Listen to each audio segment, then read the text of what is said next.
This is just a sample of the audiobook. To get the complete audiobook, access the link posted in the first comment.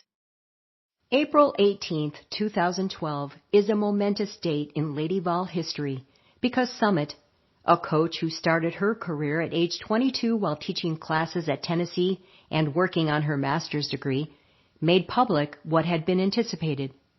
"I am good," Summitt said during the telephone interview. "I knew that this was going to be something that I would have to make a decision on, and I am happy about it. Holly has been doing an awful lot. She has really stepped up. She knows I'm going to be there for her. We're going to keep on going. I'll be all over the place. Everything that they're going to let me do, I am going to do." Summitt's exit as head coach meant that for the first time since 1974, Tennessee would open a basketball season with a new head coach on the bench for the Lady Vols. But Summitt promised to stick around. "I am not going anywhere. They are going to have to put up with me anyway," Summitt said. Those remarks were delivered with a laugh, an indication Summitt had made peace with the directive to retire, but still remain close to the program. "I think it's important for the players. Some of them came here because of me, and I just want them to know that I am not going anywhere. I will be there for them if they want to come in my office and talk. I am still going to be at Tennessee." That certainly was the case with Summitt's final signing class of Andrea Carter, Bashara Graves, and Jasmine Jones. They came to Tennessee knowing that Summitt might not be on the sideline when they arrived. Late in the afternoon on April 18th, 2012, hours after talking to Summitt, I was waiting inside the newsroom of local television station WATE-TV Channel 6.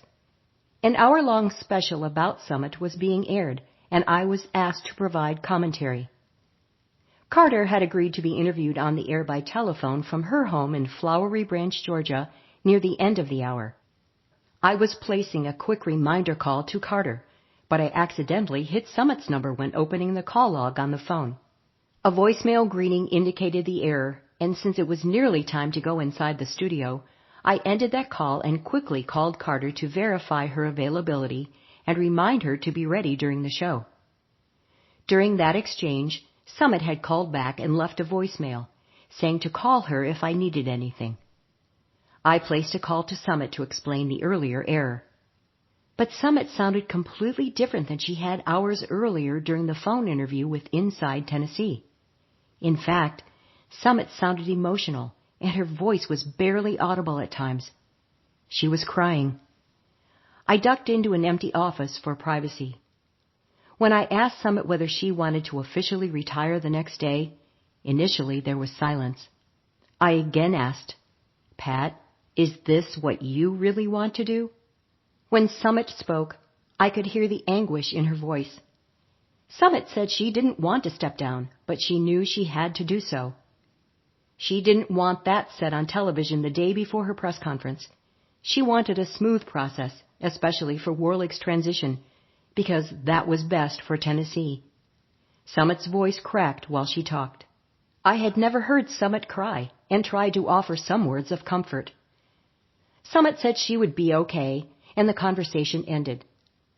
I honored Summitt's request and didn't mention the tears during the televised special. But it was a conversation seared into memory. Pat Summitt doesn't cry. She did on the last evening that she was officially the head coach of Tennessee.